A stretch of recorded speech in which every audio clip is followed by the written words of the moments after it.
Ngayon ay nasa Chernobyl Exclusion Zone tayo at puno ito ng radyasyon. May lumang mapa ako at ngayon alam ko nang may radioactive na lawa malapit sa akin. Kaya dinala ko ang aking G at magnet para mag-magnet fishing dito sa Chernobyl Exclusion Zone. Kaya ngayon, kailangan nating dumaan sa mga radioactive na lugar na ito para marating ang ating destinasyon. Ngayon, kukunin natin lahat ng sikretong nuclear sa tubig. Baka makakita tayo ng armas o makakuha ng parte ng Chernobyl Nuclear Power Plant, pati maraming radioactive na bagay sa ilalim ng tubig. Dito magsisimula ang ating pakikipagsapalaran. Ito ang lawa na hinahanap natin at dito tayo magma magnet fishing. Sa unang tingin, parang ordinaryong lawa lang ito. Pero maniwala kayo sa akin mga kaibigan, napakadelikado nito. Tingnan ninyo, wow! At ngayon, ilalantad natin ang lahat ng misteryo ng lawa sa exclusion zone. Simulan na natin ang magnet fishing. Sa totoo lang mga kaibigan, narinig ko na sobrang higpit ng seguridad dito sa lugar na ito. Kaya kailangan nating maging tahimik hanggat maaari. At nandyan lang. Wow, wow, wow! Sandali, nadulas ang magnet ko. Pero nahanap ko na, parang bariles yata ang nahawakan ko. Tara na, ayan na, totoong bariles yan. Pero anong ginagawa ng bagay na to dito? Nuclear waste ba to o ano? Wow, wow, wow, wow. Oo mga kaibigan, tingnan nyo may nuclear sign dito, kaya baka bariles ito ng nuclear waste or kung anuman. Kaya hindi ito ordinaryong lawa, nuclear na lawa ito. Wow, wow, sino yon? Wow, grabe! Humiga kayo guys, humiga kayo. Mga sundalo ba yon? Grabe, sabi ko na sa inyo, mahigpit na binabantayan ang radioactive na lugar na to. Grabe, sana hindi nila tayo mapansin. Maghintay muna tayo ng kaunti tapos baka lumipat tayo ng lugar para magpatuloy sa magnet fishing. Pero mamaya na siguro, kailangan muna nating maghintay ngayon. Kaya naghintay kami ng mga 6-7 minuto at ngayon wala na yung mga sundalo, hindi ko na sila makita. Kaya sa tingin ko, pwede na tayo magpatuloy sa magnet fishing. Sige, subukan natin maghagis ulit. Pero dapat tahimik lang tayo hanggat maaari. May nakadikit talaga sa magnet ko. Tingnan mo itong mga damong dagat. Baka radioactive din ang mga ito. By the way, may nahanap tayo. Grabe, tinan mo ito. Parang sirang gas mask ito. Grabe, ang wild nito. Totoong gas mask mula Chernobyl. Wala akong makita mga tol. Nasaan na to? O, tingnan natin. Sige, tingnan natin kung radioactive siya. Sige, tingnan mo. Grabe, masamang ideya pala yun. Sobrang radioactive nito. Yung Geiger counter ko nagwawala dahil dyan. Diyos ko, grabe. Oo. Yes! Ngayon, subukan nating ihagis ito ng pinakamabilis. Parang ganito. Opa, nakuha ko.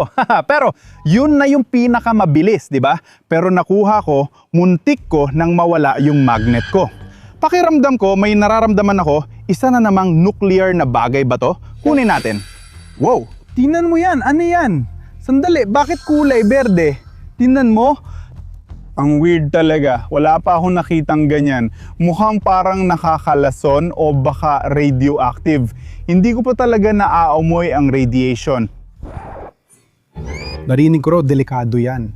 Alam niyo ba kung delikado nga ba talaga ito? Kung delikado talaga, paki-comment na lang kasi di ako sigurado. Pero sige, tingnan din natin gamit ang Geiger counter ko. Iambing natin ang gas mask at itong bagay na to, palitan natin yung measurement na ganyan at oras na para sa paghahambing ang gas mask. Parang medyo kontaminado pero hindi kasing lala ng inakala ko. Pero tingnan natin yung bagay na yon. Wow, wow, wow, wow. Ang ingay nito, grabe. Sobrang maingay, sobrang kontaminado nitong bagay na to. Wow, pero ano kayang bagay na yan mga tol?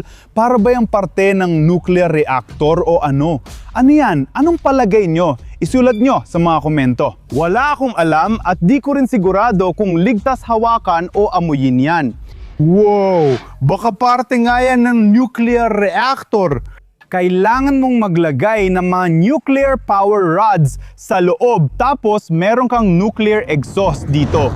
Mukhang delikado yon. Grabe mga kaibigan. Sige, ituloy natin ang magnet fishing hanggang bumalik ang mga sundalo at subukan pa natin maghagis ulit.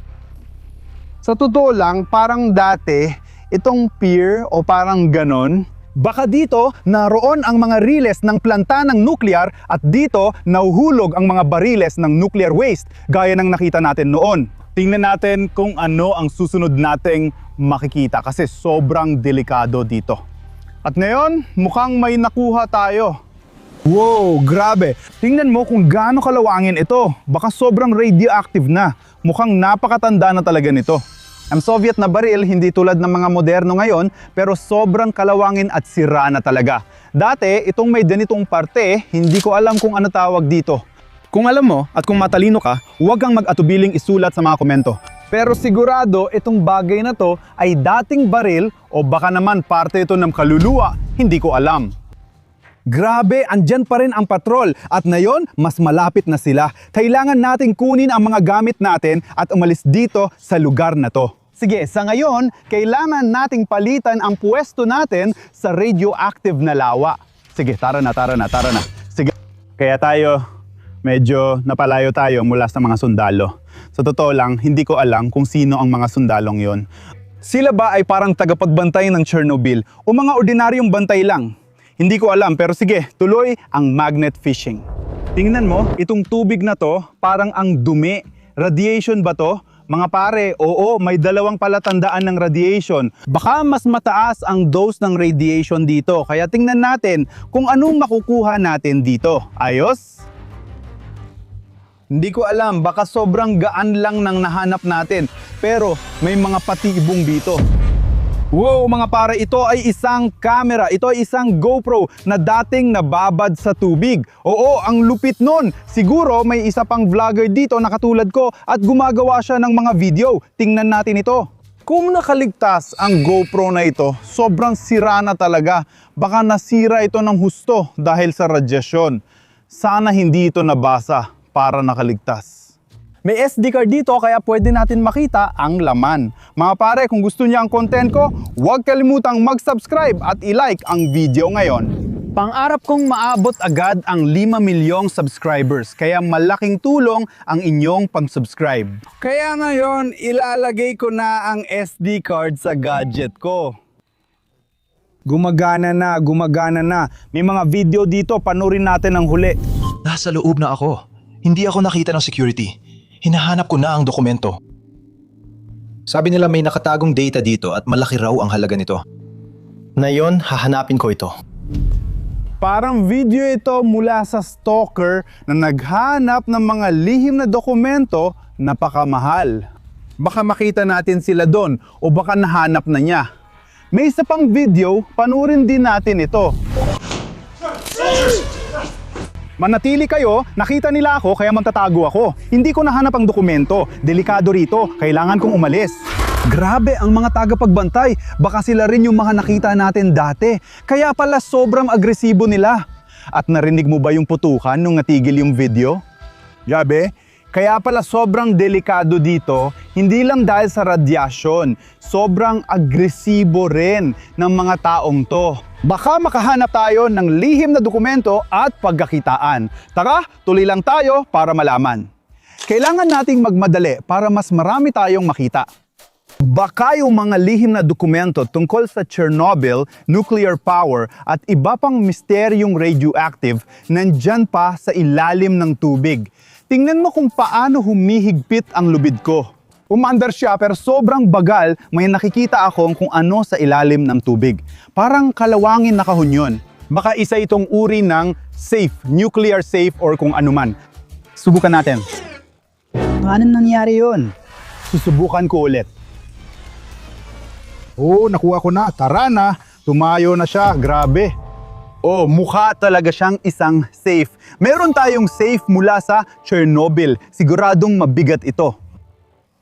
Parang may butas ng susi. Pero syempre wala akong susi. Pero baka magawan ko ng paraan na mabuksan ito.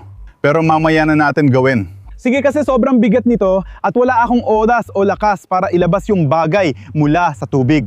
Iwan muna natin dito tapos susubukan kong buksan ito para makita ang laman nito. Pero ngayon, ituloy natin ang paghahagis. Panurin nyo hanggang dulo para makita ang laman yan. Radioactive safe ito. Tara, magmadali tayo bago dumating ang mga tagapagbantay. Kasi hindi kasing ligtas ang lugar na to gaya ng inaakala natin dahil puno ito ng radyasyon at kung ano-ano pa. Mga kaibigan, sabihin nyo sa akin sa mga komento kung gusto nyo bang bumisita sa mga lugar na may radyasyon o natatakot kayo. Sige, tingnan natin ang isa pa nating nakita. Uy, nadulas din ito. Pero may isa pang kalawangin na bagay na maaring bahagi rin ng plantang nuklear o kung anuman. Tingnan nyo kung gaano ito kaiba ang itsura. Parang bahagi talaga ng kung anuman at siguradong maaring radioactive ito. Oo, siguradong radioactive yan. Kaya mas mabuting wag natin itong hawakan. Ituloy lang natin ang paghahagis. Tara na. Oh, ang ganda ng hagis mo. May nararamdaman akong kakaiba. Hindi siya kasing bigat pero baka delikado pa rin dahil sa radiation mula sa ilalim ng tubig. Lumalabas ito, nararamdaman ko at nakikita ko. Teka, ano yun? Uy, helmet yun! Helmet ng bumbero! Alam mo ba yung sikat at napakadilim na kwento tungkol sa mga bumbero sa Chernobyl? Nakipaglaban sila sa sunog na nuklear.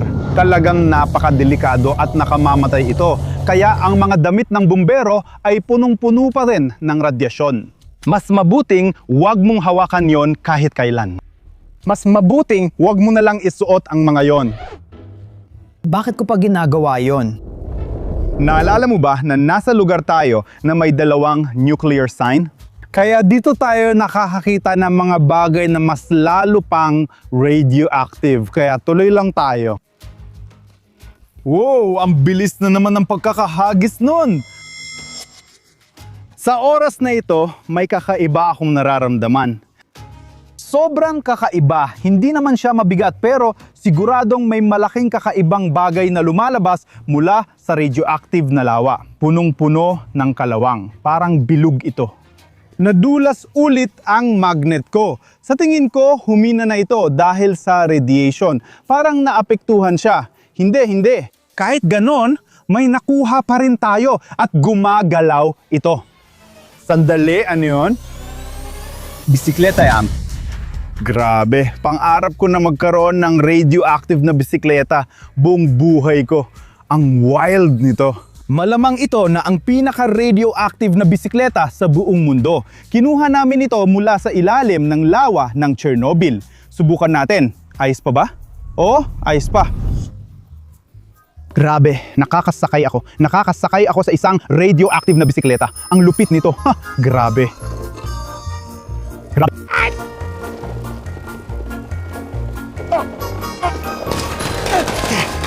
Gusto ko to. Kailangan ko talagang iuwi to. Siguradong kailangan ko talagang iuwi to. Grabe, radioaktibong bisikleta. Grabe to. Dapat mo talagang i-like ito, di ba? Pero hindi pa ito ang huli. Ramdam kong may mas maraming radioaktibong bagay pang nakatago dyan. Kaya tara, ituloy pa natin. Muli, may nakuha akong mabigat. Yung lubid ko, humihigpit na. Ito, sobrang parang may naputol ako kung ano. Sana hindi ito yung parang nuclear valve o nuclear tube para sa nuclear waste sa ilalim ng tubig. Oo, parang kalawangin at malamang radioactive. Grabe, lobo yun. Grabe, abdaling pa yun sa tubo. Pero sana hindi yun galing sa nuclear waste. Talaga bang may nabasag akong bagay mula sa lawa na yon? Nuclear na pala talaga, radioactive na. Pero parang may nabasag akong lobo. Baka hindi galing sa ilalim ng tubig ang bahaging ito. Baka nasa planta ng nuclear ang bagay na ito. Dapat itong huminto o magdagdag ng tubig para lumamig ang buong sistema. Dahil nandoon ito sa ilalim ng tubig, hindi na gumagana ang sistemang ito. At maaring yon ang dahilan ng malaking radyaktibong pagsabog. Mga pare, nakakita tayo ng maraming radyaktibong bagay. Nangako kong bubuksan ko ang shape na ito, kaya gawin na natin na yon. Bakit hindi? Dahil maari pa tayong makatagpo ng mga gwardya sa paligid. At tayo tayo ay limitado ang oras. Kaya subukan na nating buksan ito. Kaya may dala akong ilang mga gamit. Mas mabuting huwag niyong gayahin ang ginagawa ko. Kung gusto niyong makakita pa ng ganitong mga adventure, mas mabuting mag-subscribe kayo sa channel ko. Ayos ba? Oo, sigurado akong nabuksan na ito. Ngayon, subukan na nating buksan ito. Wala itong laman. May isa pang locker, mas maliit na locker dito. Subukan nating buksan ito.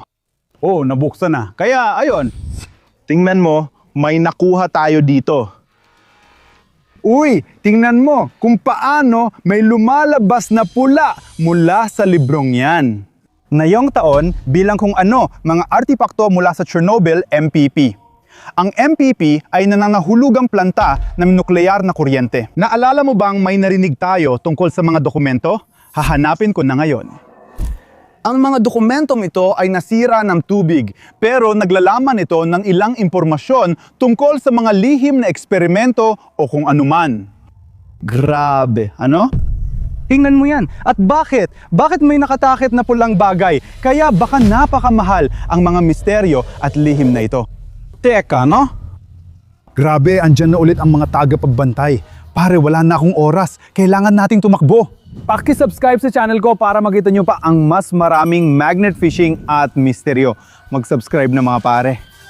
Kailangan na natin umalis.